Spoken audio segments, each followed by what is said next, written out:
Hello दोस्तों, good morning. आपका स्वागत है गोल्डन फ्यूचर प्लेटफॉर्म में। आज 18 मई 2022 है और मैं आप लोग के लिए 10 इंपॉर्टेंट करंट अफेयर का क्वेश्चन लेके आई हूँ जो आपके आने वाले एग्जाम के लिए बहुत ही ज़्यादा इंपॉर्टेंट रहेगा। अगर आप लोग मेरे चैनल पे नया हो तो चैनल को सब्सक्राइब करो और बेल आइकन दबाना मत भूलना, जिससे कि आप लोग को मेरे आने वाले करंट अफेयर वीडियोज़ के नोटिफिकेशन मिल जाए और आपका एक भी इंपॉर्टेंट वीडियोज़ मिस ना होने पाए।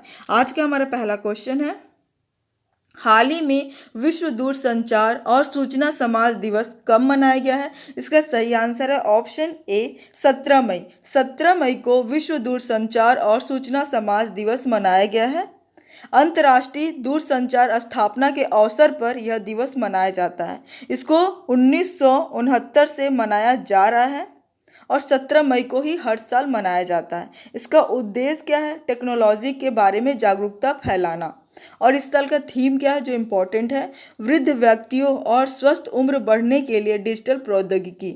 हमारा अगला क्वेश्चन है, इसरो ने गगनयान मिशन 2023 के लिए मानव रेटेड रॉकेट बूस्टर का कहाँ से सफलतापूर्वक परीक्षण किया है? इसका सही आंसर है ऑप्शन सी, सतीश धवन अंतरिक्ष केंद्र से इसरो ने गगनयान मिशन 2023 के लिए मानव रेटेड रॉकेट बूस्टर का सफलतापूर्वक परीक्षण किया है। सतीश धवन अंतरिक्ष केंद्र कहाँ पे है जान लीजिए आप लोग। श्रीहरिकोटा आंध्र प्रदेश में है। अब इसरो कर रहा है तो इसरो के बारे में जान लेते हैं। इसरो का स्थापना कब हुआ है?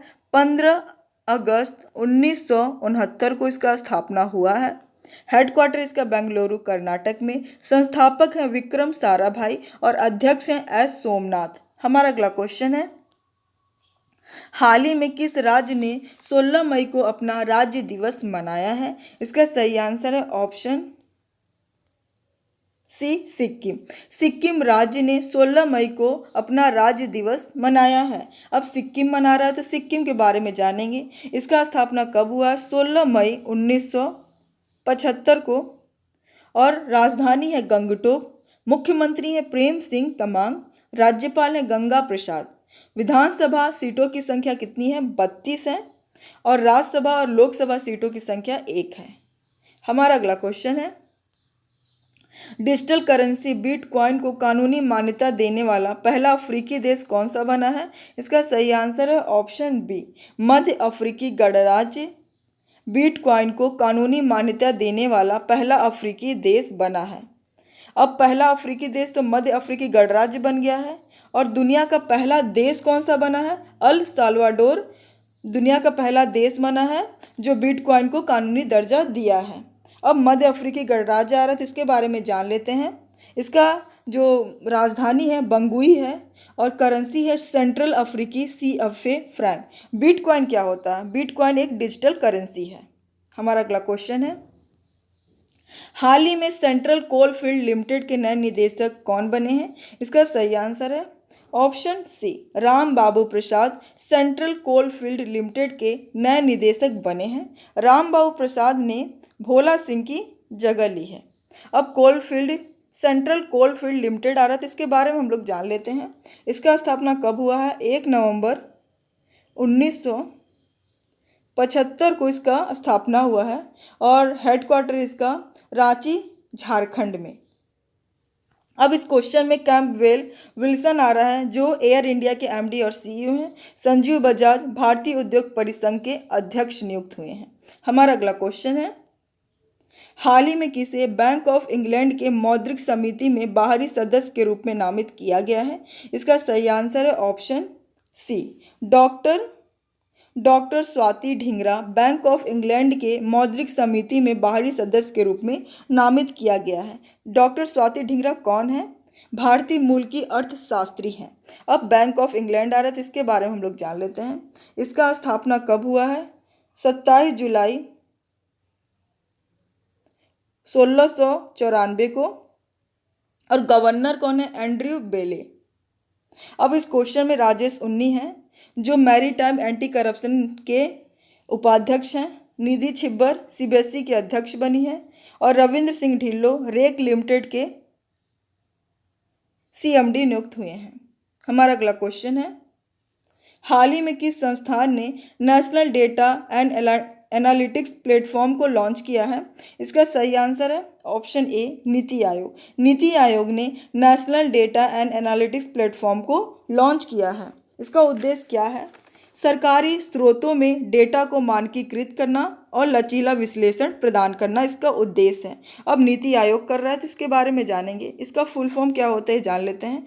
National institution for transforming India इसका फुल फॉर्म होता है। और इसका स्थापना कब हुआ है? 1 जनवरी 2015 को। हेडक्वार्टर इसका नई दिल्ली में। अध्यक्ष है नरेंद्र मोदी जो भारत देश के प्रधानमंत्री होते हैं। और उपाध्यक्ष हैं सुमन के बेरी जो हाल ही में नियुक्ति हुई है इनकी। हमारा अगला क्वेश्चन है, हाल ही में कौन सा देश भारत से 5 लाख टन गेहूं का आयात करेगा? इसका सही आंसर है ऑप्शन ए मिस्र देश। मिस्र देश भारत से 5 लाख टन गेहूं का आयात करेगा। अब मिस्र देश कर रहा है तो मिस्र के बारे में जान लेते हैं। मिस्र की राजधानी है काहिरा और करेंसी है वहाँ की मुद्रा है मिस्री पाउंड। राष्ट्रपति का नाम है मोहम्मद हसन तंतावी और प्रधानमंत्री है कमाल गंजोरी। हमारा अगला क्वेश्चन है, हाल ही में कौन सा राज्य जीएसटी पंजीकरण में पहले स्थान पर रहा है? इसका सही आंसर है ऑप्शन सी उपयुक्त दोनों। उत्तर प्रदेश और महाराष्ट्र दोनों जीएसटी पंजीकरण में पहले स्थान पर हैं। अब जीएसटी क्या होता है इसको जान लेते हैं। इसका फुल फॉर्म क्या होता है? Goods and service tax. अब उत्तर प्रदेश और महाराष्ट्र दोनों हैं तो दोनों के बारे में जान लेते हैं। उत्तर प्रदेश की राजधानी है लखनऊ। मुख्यमंत्री हैं योगी आदित्यनाथ। राज्यपाल हैं आनंदीबेन पटेल। और महाराष्ट्र के राजधानी है मुंबई। मुख्यमंत्री उद्धव ठाकरे। राज्यपाल हैं भगत सिंह कोश्यारी। हमारा अगला क्वेश्चन है और आखिरी क्वेश्चन है, किस देश की नर्स अन्ना कबाले दुबा दुनिया की सर्वश्रेष्ठ नर्स बनी है? इसका सही आंसर है ऑप्शन ए केन्या। केन्या देश की नर्स हैं अन्ना कबाले दुबा जो दुनिया की सर्वश्रेष्ठ नर्स बनी है। जो अन्ना कबाले दुबा है नर्सिंग के क्षेत्र में उल्लेखनीय कार्य करने की वजह से इन्हें सर्वश्रेष्ठ नर्स का पुरस्कार दिया गया है। अब केन्या की है तो केन्या के बारे में जान लेते हैं। केन्या की राजधानी है नैरोबी। करेंसी है शिलिंग। राष्ट्रपति हैं उहुरु केन्याटा। कल का जवाब है, हाल ही में रेक लिमिटेड के नए सीएमडी कौन बने हैं? इसका सही आंसर है option D Ravindra Singh Dhillon REC limited के नए सीएमडी बने हैं। आज का सवाल है, हाल ही में त्रिपुरा के नए मुख्यमंत्री कौन बने हैं? इसका सही आंसर आप लोग कमेंट बॉक्स में दीजिएगा। आज के लिए बस इतना ही। Thank you for watching. आप लोग मेरे यूट्यूब चैनल से बने रहिए और मुझे इंस्टाग्राम टेलीग्राम पर फॉलो कीजिए। Thank you for watching.